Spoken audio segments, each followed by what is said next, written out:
This is Family Electric Ghost. We're live on the air with Kalie Nitzsche for the first time. Welcome to the Family Electric Ghost podcast. How you doing today? Thank you, Phantom, for having me. I'm doing well. It's Friday afternoon, so I can't complain. We'll get a couple of things out of the way first. There's a QR code on the screen. That is for Podmatch. That's how we find our guest.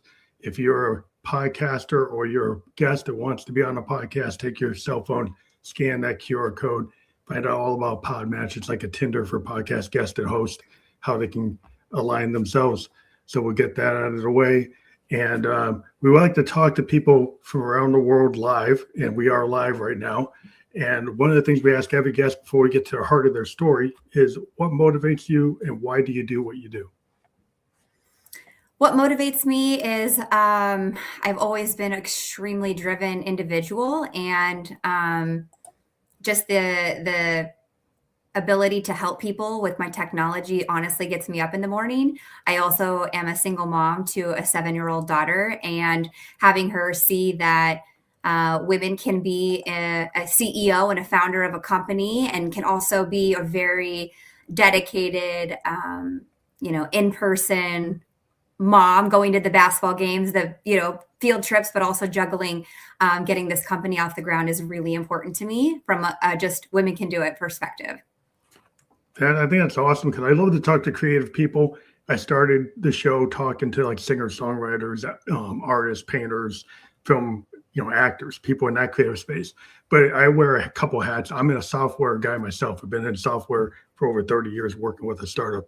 And so I find that, people who are entrepreneurs are just as creative as a writer, author, filmmaker. This is same energy. And I just feel like I like giving a safe space for people to talk about their vision and their passion. Well, thank you. Yes, I totally agree with you. It's just a little bit different part of the brain, but it certainly takes a small dose of healthy delusion to be an entrepreneur and go out on your own. I'd been in corporate America for pretty much my whole career, also in software, just like yourself. And I decided that I needed to be doing this full time, and I had something that people really could benefit from. Yeah, so we have your website below, fuzzywatchdog.com. We also have the QR code now is actually for that. So people scan that with their phone, they can actually get into that URL immediately and check it out while we're talking. But Awesome. The permission structure for a creator or an entrepreneur is interesting to me because there's lots of people that have this thing where like, well, I can't do that. I can never be that. They look up to their idols. They never think they could be Edison. They could be Da Vinci. They could be, any creator. They just think they can't do it. What made you feel that you had the vision and the wherewithal to do it? Well, first and foremost, the problem happened to me personally. So what I've created is called Fuzzy. And what's fuzzy needs a little bit more clarity. And what I'm bringing to the table is finally a way to garner online trust online. We live in a world where digital interactions and the reliance on everything digital is just part of our everyday lives, which is great. And it affords us a lot of conveniences and the ability for you and I to connect right now. But we've gotten to a space where technology in terms of AI and synthetic identities, deep fakes, et cetera, have greatly surpassed our human ability to just verify or make sure that we are in fact talking to the person that is claiming that they are who they are, right? And I had a really terrible encounter with just the opposite. I was duped and deceived. And I had mentioned that I've been in tech long enough to know, like, we should be doing a lot better here as a society, just in our ability to have human interactions and connections and feel safer and feel that, who I'm talking to is actually their authentic self. And how do I facilitate a quick, easy way to bring trust back online? Because trust is broken right now. It's fragmented. Nobody trusts the platforms. They haven't done anything to help anybody. And so I stepped up to do something about it. And that's why Fuzzy was invented. I think it's really important because as a musician, I keep on hearing stories or bands on Spotify are getting impersonated. Yeah, people really are impersonating artists, like musicians, painters. People are doing deep fakes of art and putting them into galleries. people are doing deep fakes of like music, creating like fake people. Yep. And the AI is getting so good that you really need a tool like what you're talking about, because it's terrible to not trust people. I think it because like if you're in the arts, you kind of have to there's a certain level of trust. Sure. Just being a human, right? There's a certain level of trust. Yeah, because go ahead. we operate, and I think the majority of us are good, decent people. I truly do in my heart. It's the bad actors that have given all of humanity kind of this bad name. And it's like, how do we quickly weed them out so us good folks can stick together, us actual humans, not even AI bots, right? We're getting to a world where I don't even know if I'm the AI Kalie or if I'm the real Kalie, right? Yeah. And that's a really scary thing when you think about how do I protect my own online identity? Because just like to your point with the musicians and the artists, I mean, their entire livelihood is built around the art that they're creating and their ability to come up with beautiful songs and lyrics, et cetera. And somebody claiming that and stealing that and then pretending to be them is grotesquely invasive and terrible. And how do we stop some of that nonsense is really what Fuzzy is trying to do. And I'm excited to get it in the hands of everybody.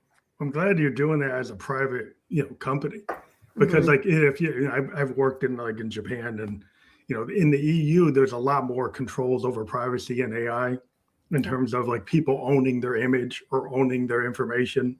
And I think it's great that you're creating that privately, but I think there is room in our society to understand that we need like a digital bill of rights. 100%. We need because a lot of our structure, being a political science major, was all built on, 18th, 17th, 18th, 19th century concepts. That now that we have this digital stuff, you have all these disruptors. You're in tech, right? And people will say, well, the tool can just break through the law. It can break through HIPAA. It can break through privacy rules. It can break through copyright rules. It'll break through all these rules that we created based on the old world of, lawyers and law and judges and courts. You have tech that can just go right through it. And so without any way to do that, like you have to have like people like yourself come up with a tool, but the whole structure needs some foundation, needs some fixing. I love, and I've never heard this before, and I'm giving all the credit to you, coining the digital bill of rights. And you're so right, because we had these rules put into place, in 1776 by Benjamin Franklin and all the founding fathers, which were amazing to keep society acting in good faith. But nobody ever has done the same for our online connections and interactions. And it's time that we step up and do that for people like you and I that don't want to be conned, that don't want to be deceived. I kind of started saying that, safety is sexy and be hard to fake. Like, let's make it hard for people to fake us, because right now it's really easy. And it's very scalable for these AI scams to just go out and cast a wide net and catch as many people as they can. And if they don't, if they get only a subset of people, they just move on to the next group or targeted audience that they're looking for. And that's really scary when we start to think about, how do I protect myself? How do I protect my child? Right? I have to be a parent offline. And, that's super important, her safety in a car and making sure she's buckling up and all the things that come with being a mom. Well, I need to be doing other things online that we just don't have the technology for up until today. So I can start to parent her and make sure, hey, her beautiful little face doesn't get put on some weird, creepy Instagram profile picture or website that I didn't authorize. Well, like in Australia, they started to limit. I know. Cheers to Australia. The kids can't have a social media account because the companies would not. They work, the Australian government was trying to work with these companies and tell them to go, I'll let you self-regulate, right? Totally. And then they wouldn't do it right.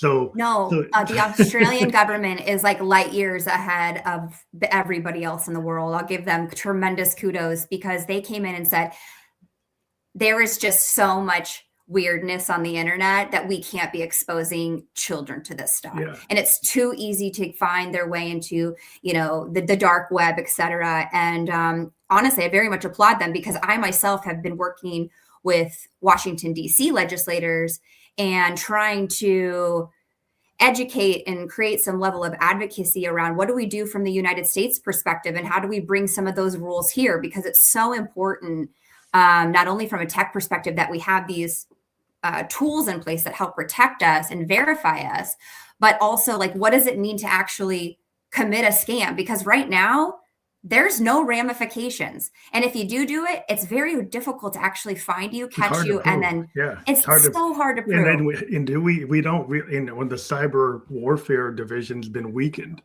and so the concern I have, in terms of like that digital bill of rights, and also just like the understanding of like what you're opening yourself up to when you go on the net. And a lot of people just don't have the computer literacy.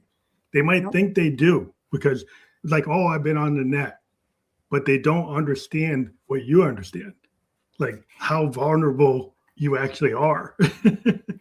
How vulnerable you are. And honestly, that I'm learning things, and I've been in this space, inundated in it for 2 years. I learn things every day that literally would shock you and make it really, really disturbing to even want to be online. I think one of the craziest statistics that's out there right now, and I cannot believe more people aren't talking about this, and it's not just like plastered all over the TV news, is that Forbes and Google came out and said that in this year, 2026, online scams will account for $20 trillion in financial fraud.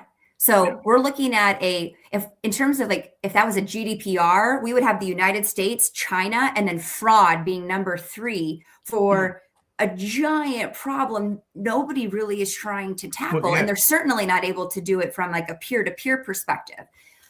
So it's a massive problem, and it's only getting worse. It's a national security problem because really a lot of this fraud is coming from our not theoretical, say it's coming from our political like rivals across the pond, right? There's a lot of our adversaries that have cyber divisions.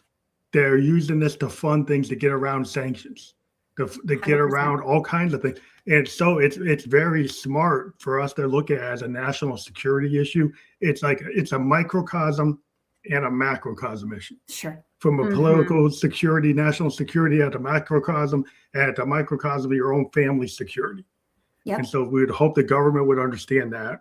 And then each family needs to understand that at the microcosm level. I was a sociology major, so that's like the individual level with you and your family, your kids. The macrocosm is like groups, which could be like nations, the country. Sure, countries, of course. Could be nations. I'll call these big social groups that you combine together. But the microcosm and the macrocosm, they bleed into each other. What happens to the grandma whose niece, you get a fake request, like, oh, I'm stranded. I need you some money right now. Send that money to me. And somebody fakes their voice. Somebody fakes their information. Grandma sends the money. But then that's you just described it. Elderly targeting for fraud is at an all-time high, and it's extremely sad because they're the generation that aren't as tech savvy as maybe a millennial or Gen Z. I truly believe if we were able to figure it out, and I think Fuzzy's going to do a majority of this, our ability to actually say like, hey, can you just quickly verify that you are send me your Fuzzy badge in real time, that the granddaughter, and then just to make sure that we're talking to our family, or that we're engaging in a transaction with said individual, or taking on an applicant for a job that's online. All of these different things, like there's just so many different ways people are conning and frauding the system. It's so interesting. My alma mater, Barry University down in Miami, Florida, they reached out to me and they're like, hey, we have a huge problem with financial aid fraud right now. So fraudsters are getting a hold of like the list of the people that graduated in the spring and then are fraudulently applying for grad school and getting FAFSA money, but they never actually come to the school. Well, these scammers figure out all kinds of ways to take advantage of loopholes or open doors or back doors that they figured out how to get into. Exactly. And it's like what's interesting to me is like this idea of the name, image, likeness tracker. Can you talk about like what that is? Yeah, so there's really two parts here to what Fuzzy Technologies is, and like the online trust that I'm trying to bring back to the microcosm, if you will, right? And the first is the verification piece, but on top of that, Fuzzy Watchdog is the name, image, and likeness monitoring and protection. So essentially, how do I have an always on functionality that's basically kind of my watchdog, making sure that nobody's stealing or impersonating me, Kalie, stealing my picture, putting up a fake GoFundMe and then conning people saying like, hey, I'm the CEO of this company and we're raising money for, inner city Chicago children. That's where I live. And all of these terrible things that people are stealing or using, unauthorized misuse of one's NIL, and actually saying, hey, we're letting you know that this is going on. Here's the source, the exact source to whether it's social media, website, etc. So you can go immediately and work with the platform. We'll help you to get it taken down as soon as possible. Wow. So you help actually with the whole process of the takedown? We do. And that's the most important part, because going into Meta's queue and doing a support ticket, right? You just kind of sit there and you hope that someone looks at it. It's not very user friendly. They don't not. seem to have it set up. No, for, they don't. For the consumer protection at all. And this kind of goes back to my digital rights. Like if you have a service where you're regulated, you have to have a way for the customer to get immediate remediation, like a lemon law. Yeah. Right. 100%. You have to have rules so people aren't selling you bad stuff, right? And on the net, in the virtual ether, it seems like our politicians just didn't understand it. Like, and I don't think they do. This is commerce now. Commerce is not just at the storefront. It's 100%. It's services, it's physical services, it's all these things. So the same rules and the same law enforcement needs to be applicable.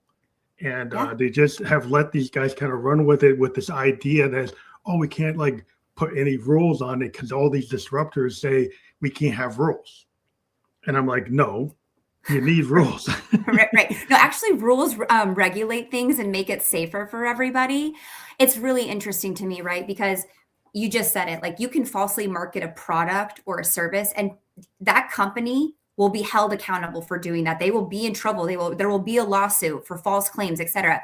But anybody can falsely market themselves online, and there is really no ramifications for that at all. Whether you're on a dating app, on Facebook, on LinkedIn, on Uber. I mean, Uber's getting pummeled right now with all of their terrible violence and rape cases that are coming out. Wouldn't it be just really nice as somebody that wants to be just in a normal, safe ride to look and get my Uber and scroll down and I'm going with the fuzzy verified people. At least now that person knows who I am that's getting in their car, and I know who that person is that's driving. We've done some level of due diligence to put ourselves in a safer position.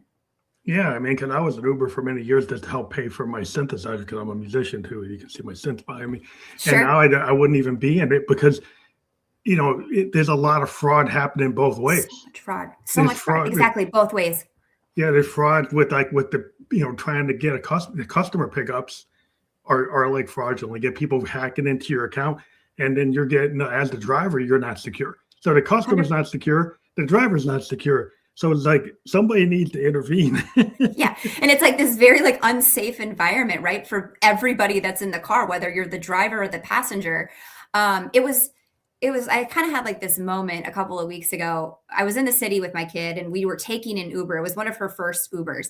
And, I saw the Uber, we're walking in, I'm getting her buckled in. And she looked at me and she said, do you know him, about the driver? And I said, well, no, and I'm hearing what I'm saying come out of my mouth because she knows don't go in the car with a stranger. Yeah. And she's kind of looking at me like, well, why are we doing this? And I said, well, and I couldn't come up with a good explanation as to like why there was nothing in place for me to make sure that the guy that picked us up in the blue Camry was in fact the person that matched the Uber like the original profile. Taxi cabs. You had to have a license. You had the picture of the driver. And then there's like I said, disruptors like Uber and Lyft are like disruptors. They say, we don't need to, you can do something else. And so there was like a handshake. It was a handshake, and maybe 90% of the time it's okay. But what happens with the 10% where it's not, or the 20% where it's not? So that's the model that we're living in, where it's like, okay, we can have 80-20, where 20% of the time you have a bad outcome. No, Yeah, it's not the odds that I want to take. And that's the problem with the net. It's like you're letting people like snake oil salesmen run the show.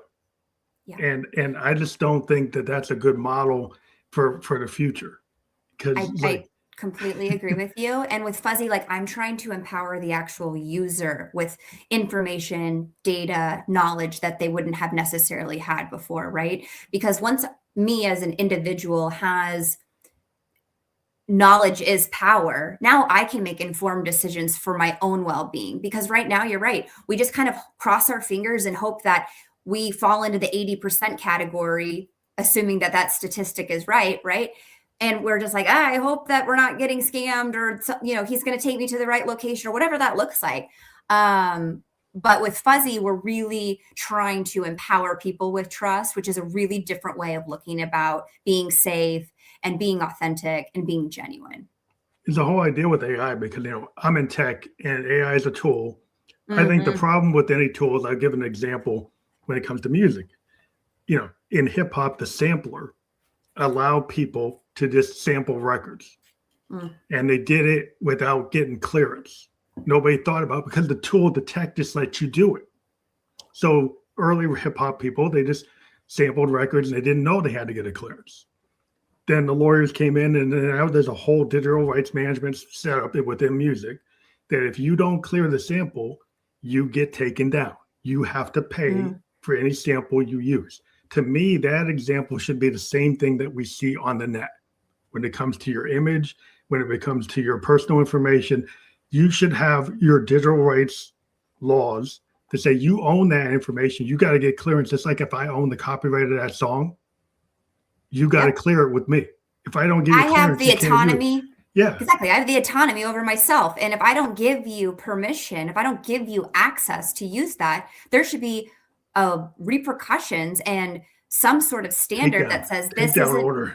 Exactly. Like, get this taken down, because how else would one govern themselves if we can't even have the ability to govern ourselves? I mean, like, that's really, we're starting to move into like a world where we don't even know what's real anymore. And that becomes really scary as a human that just like wants to be a decent person in the world. Right.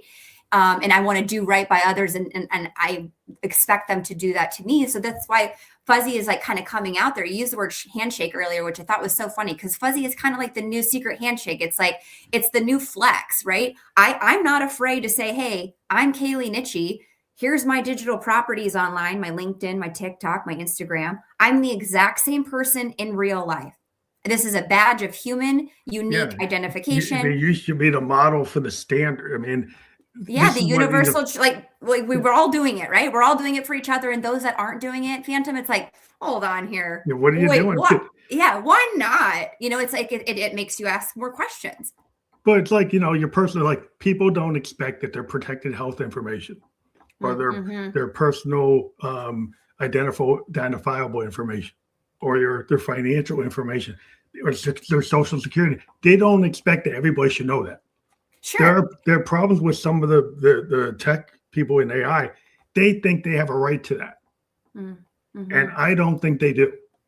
And they've been trying to push that, act like that they have it, and I don't think you do. And I think and they've been trying to con people to say we can't have progress without it, and that's a lie. They would have less money without it. There you go. Over index on that, right? And I'm not even going to share who this platform I'm talking about is, but if you were to go, it is publicly available information. They are a massive public entity. They have to disclose all of their financials. And if you dig, and I'm talking like onto the 102nd page, because it's a massive document, you will see how much money they made on fraudulent advertising from fake profiles. It is documented. Yeah, I know. It's out there. They have to report it for the SEC. And it's like, they know they're making money. It seems like it's part of their business model. I don't want to, it just seems like you guys have gotten, and this is kind of like, you can't have the fox guarding the hen house. And the problem is, in the ether, the fox is guarding the hen house. I always say that they're checking their own homework, right? Remember, like in the second grade when we used to get to do that, and it's like, oh, I got number 3 right. I definitely got that right. Yeah, It's you like, can't, no, you can't grade your own paperwork. yeah, It's exactly. like it's like you're gonna grade that algebra test. You're gonna grade the calculus test, and you're always gonna get 100. I'm an A+. Oh, it's so weird. That's not gonna work. And so I think people, that's the idea of a digital gut check. It makes a lot of sense to me because, like in the music industry, it's a big problem where creativity's kind of gone down compared to, like, if you think about like what you see in popular music. There's a lot of cloned music. It's a lot of copy. Yeah. It's a copy of other things. The originality of the 1950s, 60s, 70s, even 80s seems to be lacking in the top 50. You look at the top 50 music and it's not as innovative as it was. You can go back, and why is that? Because people are using technology to just clone stuff. Right. And then they're thinking, because the algorithms say this gets a billion views. So you just repeat what the algorithm wants, and then what do you get? You only get a very narrow view of what you think is art. And I think that is very disruptive, to me, to the art process. It is. I mean, so identity is one thing, content is another, right? I mean, how do we protect the things that we're putting out there? Or, I have my own podcast, Just Looking Out, where I talk to people that have been scammed, or people that are, very interested in like preserving their name, image, and likeness. And I spoke with a really renowned photographer who I basically just asked her, how do you protect your photography images? She's paid a lot of money for her to take these pictures. And if somebody's just going around and stealing them, she doesn't really have any autonomy over that. And she said, it's a really big problem. I have no way of keeping up with the amount of fraud there is.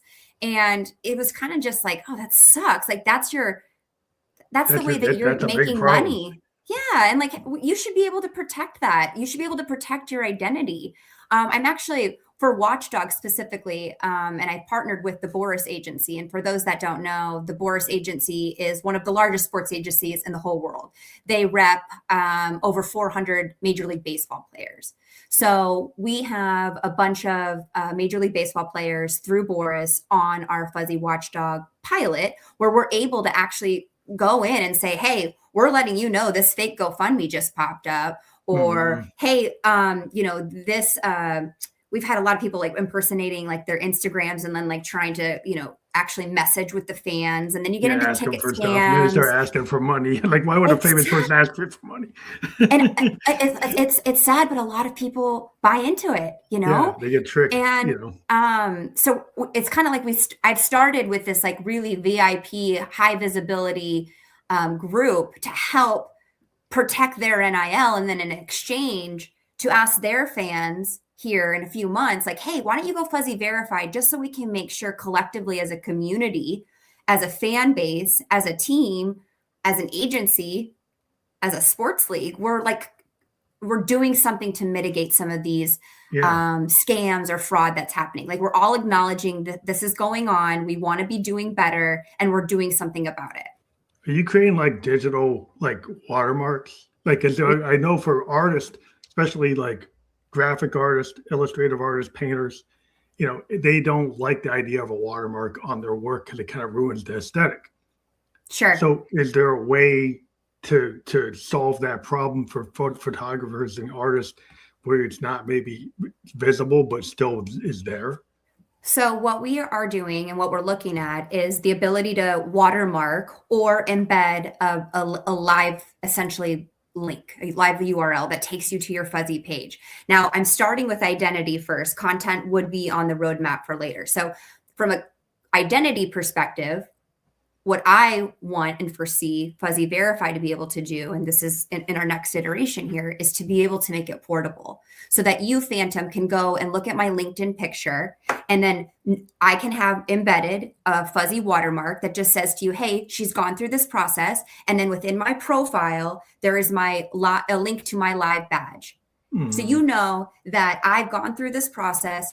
It doesn't give my address to you. It doesn't give my blood type to you. It doesn't give my financial status to you. It lets you know, like, hey, that is Kalie Nitzsche. She did, all her LinkedIn is tied to her offline It's self. This real. is It's a real verified. human, Yeah, it's a real right? yeah. It's a real verified person. And how do I put that in my Instagram picture? And I can now have it in my profile. How do I put it in my Facebook? So looking at it from identity perspective is definitely my first priority. But we have talked about how do we make this from a content perspective? Because if you're an influencer, your entire paycheck is basically around how All your you content, it's your exactly your visual content. content, it's your audio 100%. content, Yeah. and And the your problem. engagement with your followers. And how do you protect that? Because right now they really can't. Watchdog can help their name, image, and likeness. But from a content perspective, that's a different kind of that's a different set of functionality that we would need to bring in. But I'm certainly trying to think about this from a 360-degree view because Yeah, I want people to feel as, I guess, have as many tools as they possibly can in their arsenal to stay as safe as possible, yeah, whether it's for them. the Yeah. pioneers, the hacking pioneers, and these Yeah. fraudsters. The We need next like a Swiss level, Army knife, the next level they're going to do is they're going to try to impersonate Joe Rogan. They're going to try to, Oh, they you know, have done that. yeah, well, they've been, that's the level they're at. So that's Yeah. where they're going. And so we've already seen, like I mentioned, with the bands. There are Yep. bands that have seen their albums be put up, and it's not their album, and it got registered, and it actually was commission being paid out, and it wasn't them; it was a copy of them. And Well, the gates on some of these platforms are not good enough to validate what they should be validating. right. It's like we need one first pass or like a dam to be put up, right? Because what you just described is a business claiming to be somebody else, right? So when I think about Fuzzy, there's so many instances outside of just direct consumers that this could help. Like think about small businesses, right? We have Angie's List that say, hey, this business is, credible or whatever, but I don't know who works at this business. We have these amazing people that set up fundraisers or nonprofits after a natural disaster. This is a true story.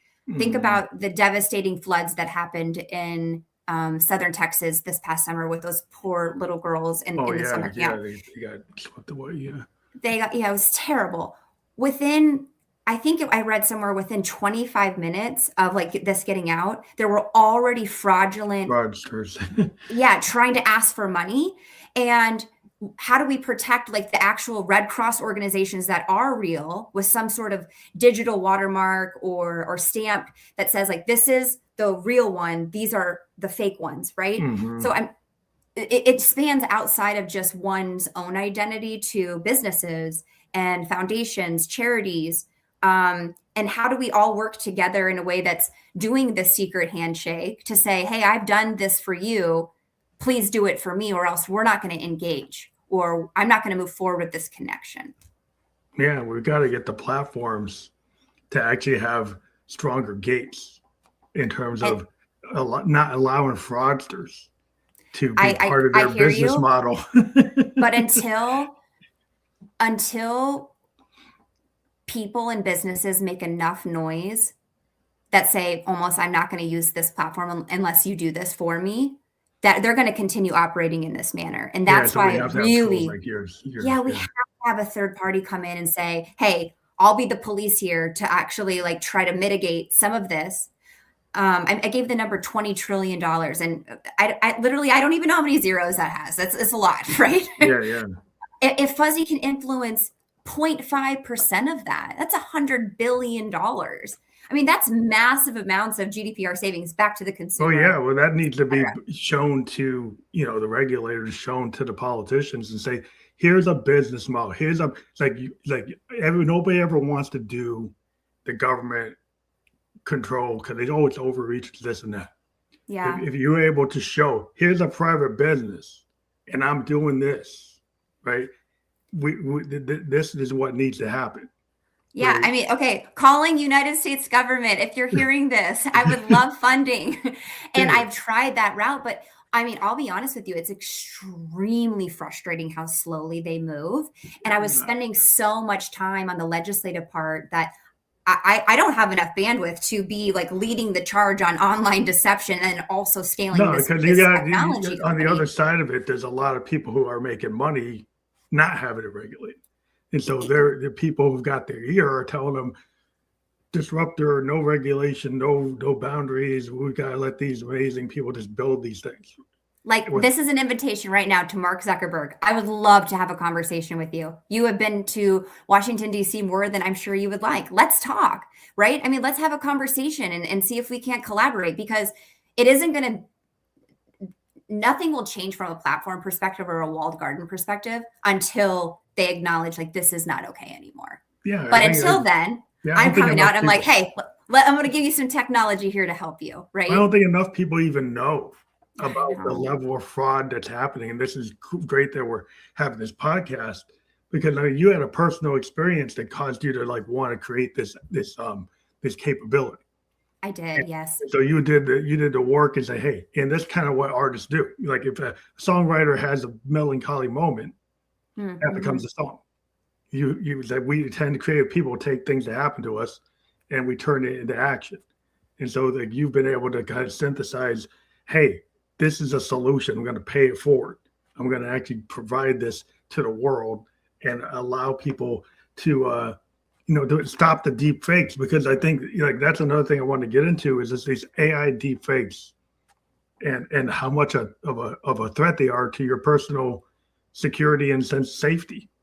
They're this is a wild threat. And these long language models, I mean, everybody's becoming more well-versed at ChatGPT or Gemini or whatever one you choose to use, right? You don't have to be a coder anymore to make an AI deep fake. You can literally just tell an LLM, this is what I want to do. And in layman's terms, right? I don't even need to know code. Pseudocode. Exactly. It's just prompt engineering. As you do it, right, you get better at it. Right. Yeah, exactly. The people who are doing this are not coders.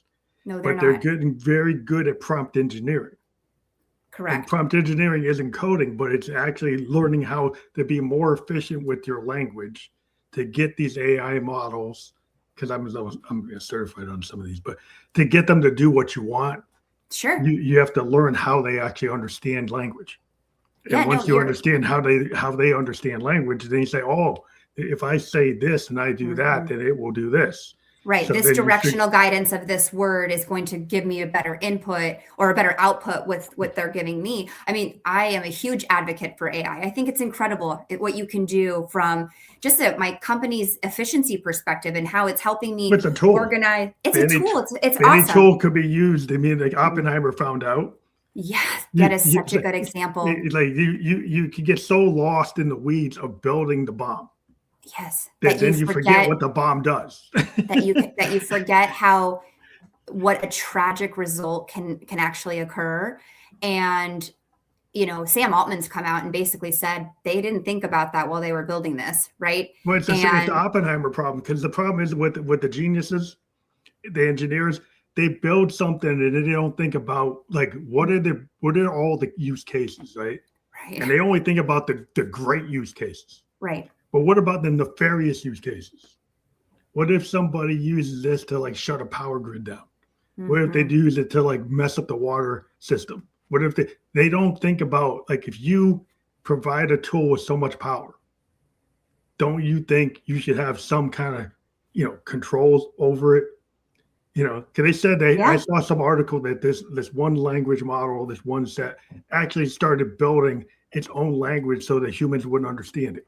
Yeah. Okay. So I saw the same thing. And then these LLMs were like, let's stop speaking in human speak. So they started coding to each other. And I've also read that one of the large language models has its own religion. Like, it's like, what do we believe in? And it started breaking it down. Like, that is next level. I mean, I don't know. That's where you start to have to think about like philosophy, morality, and some of the things that you don't learn in STEM. Like, I was a liberal arts major, right? So if you just all STEM and you don't learn history and you don't learn ethics, you never take any religion classes, you don't take any philosophy classes, you don't take any art history, you miss part of the pillars of being a human being. It's Yeah. not just the step. It's the soul, it's the spirit, it's your ethics. And when you don't understand that and you build systems that don't have any ethics, there's a problem. It's a huge problem. And that's why it's so paramount that today we all understand that, okay, these systems are out there. They have done tremendous good. They're helping healthcare become more efficient, space, et cetera, et cetera. But on the flip side, it's equally doing the negative, nefarious acts that are really, really scary. When we think about utilities, you brought it up, like the power grid or things like that, where now we can't control an entire area because technology has destroyed it. I could get down a rabbit hole. This is a whole rabbit hole where people can use the tech to blow through somebody's security system. Totally. And to turn off their cell phones, to actually, turn off your cell phone, turn off your security phone, turn off your camera, open your lock, your automated lock, open your door and get in your house. Get your banking apps. I mean, all it takes is it's scary. So, and we don't have enough fuzzy tools. We don't have enough of this on the good side that, like a white knight to say, hey, we understand that these things are possible. They're starting to happen and at increasingly alarming rates and complexities. So I'm here, I'm coming out and to help everybody. I really am. It happened to me. It was super terrible. It was a bad experience. And I realized, and especially after I did some research, to say, I cannot believe this level of technology is not out there today. It's so obvious, right? It just seems like the Wild West. It's the Wild West. And what I built seems just so necessary that I was shocked when I went and applied for a patent.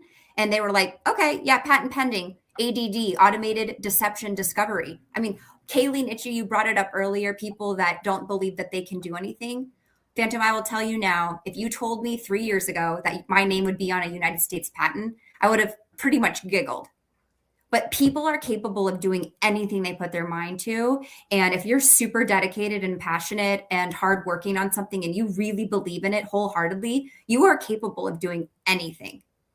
But I think that's super important because, you took it all the way through, and people need to understand that in today's world, like getting a patent, getting a copyright, registering your art, like because of the way the world is now, artists that never thought about registering or copyrighting or patenting their work or somehow protecting it, being in a rights organization, being in like an artist union and making sure that your screenplay's, protected, that your writing's protected, that what you create is protected. And now we've got to go down to the people. Well, I'm not an artist. Well, you still want to protect your personal health information, your own privacy information, your financial information, your family information. If you don't want your people in the world to have your family photo log, photo album, then you have to protect it.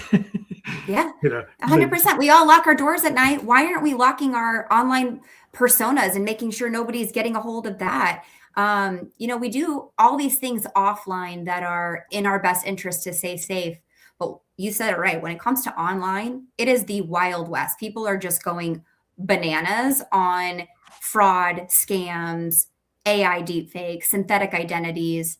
And it's only getting worse. We're not going in a good direction here, folks. No, it's going to get worse. I mean, we're going in a really bad direction. You can generate the virtual you of anybody and then have them say things they never said. Exactly. And that is incredibly damaging to my personal brand reputation and integrity offline. So whether I said it or not, if I had somebody create an AI deepfake of me, maybe they created an AI deepfake of this podcast and it's completely separate of them saying something about me that I don't believe in, that I don't, that I'm not building. That is massively damaging to my real your brand, to my brand. And my brand is myself. We're talking about our identity here. It's your reputation. It's like your digital reputation. It's my integrity. It's everything. And people don't protect it because they don't need to know that they need to protect it. Correct. And I'm here to say we all need to be protecting it. I can, Fuzzy is just the first step, but we have to be smart. We have to make we have to start understanding that this is a problem, right? That these things are going on. You've said it a couple times, and you're so right. Not enough people understand the severity or the gravity of online deception and how bad it's getting and how bad it's getting. Yeah. It's I mean, the anybody who's seen what acceleration. happens to, like, with cyberbullying for Oh my young gosh. kids, it causes like suicide, it causes all kinds of really bad outcomes, and we're not protecting our kids. Right. Sextortion is up Yeah, I mean, that goes, 7,200%. and that bullying, it goes from the cyberbullying to a high school kid to a person at the workplace, Right. or a person at, in a college, or a person just out there on the net, and you've suddenly created a business, or you're starting to be an influencer, and somebody decides they don't like you, and then they decide to, like, take you out, Yeah, virtual they ruin your takedown. brand. Yeah, they ruin your entire brand livelihood. And once that's ruined, that's an incredibly difficult feat to get, to get that cleaned up. And that's why Watchdog's so important. It's like, if there is somebody impersonating you or misusing your NIL and you don't know about it, you're just operating as, heads down in an offline world while this is all happening. But I'm actually bringing to your attention and bringing forth the data that you didn't have before to say, hey, now you can use this, go do something with it and do it quickly, right? Before the damage That occurs. dark web that's out there, is that not just in that space, but some of that stuff in the dark web is getting into the regular web. And it's not even just dark web that has impersonation. I mean, we're talking about everyday social media, right? Regular platforms. Yeah, it's not regular platforms that we're all on, and that's how we meet each other. The deception that happened to me came from a dating app. I'm a single mom, and I got divorced. I wanted to meet somebody. A few years later, I got on the dating apps. Well, I'm also in my late 30s, where dating apps wasn't a thing in my 20s, and I was thrust into this world that's like wildly bizarre with no rules, right? And I have good intentions, and I want to believe most people do, but I didn't realize the level of fraud that was running rampant on those apps. Yeah. Oh my gosh, it was just insane. And I just thought to myself, well, why doesn't Bumble or Hinge or Raya care that this is going on? Well, that kind of goes against their entire business model, because the guy that did this to me, he had 7 profiles. So yeah, well, they're not checking to make sure people are creating these duplicate files. Well, why would they do that? He's paying over $100 a month. They don't. Well, because he's making money, because he's actually running a scam. You have a scammer. So a scammer can be very profitable to these platforms, and say they have no, until somebody creates a regulation to say you can't do that, right? Exactly. And so there's like a lot of times you said, there's no, that the politicians might not do it because they don't see a problem, or the people who run the business are also giving them money through a PAC or something, so they're not going to do anything about it. So you have to protect yourself, because it's the Wild West, and not that you want to go around, having the OK Corral fights all the time, but you got to protect yourself. Right, and that's why the level of community, Phantom, is so important here, right? Because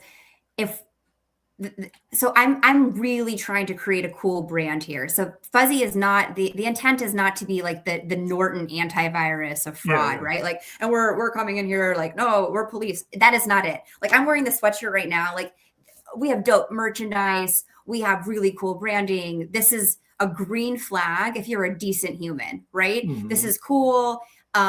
This is something people want to be a part of.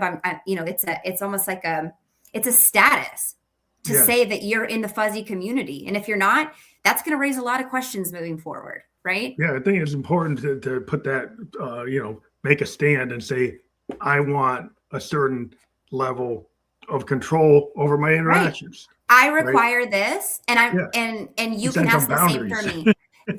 Boundaries. A boundary that feels very healthy, right? In a way that feels not creepy. It just feels like, hey, this is what we should be doing. I'm doing it for you, and I'm asking you to do it for me. And if you don't have access to me. You don't have permission to engage. You set the boundary. No one has a right to you if you don't want them to. Correct. No one has a right to steal my face and claim that they're me. There's only one me out there. Yep. So I think this is a great conversation. I wish we had more time to talk. I know, I do too. I just saw the time. I'm sorry. You did tell me, and I went over. I'm sorry. No, that's fine. But I have a QR code up there for fuzzywatchdog.com. Again, you can take your phone, scan that. That way you'll be able to go right to your website. People go to your website, they can sign up for Fuzzy, your technology for online safety advocacy. And I really thank you. And if you have more capabilities in the future, we have people come back on the show and we can have a wider interview about other capabilities if you want. Awesome. I would love that. And I'll just close with like, I have my own podcast, like I mentioned, Just Looking Out. And with that comes, a YouTube, and you can check it out. And you can also follow me on Instagram at kalienitzsche.com. And I post a lot of, awareness advocacy kind of content on there too. But it was such a great conversation. Thank you so much for having me on today. I really enjoyed it. And I'm so glad that we got the memo to wear the black sweatshirts. Yeah, well, that's my own brand too. I know, I like it. I want one. I was like, dude, that's cool. Thank you. Well, thank you. Have a good day. Thank you so much. Have a great weekend. Bye-bye.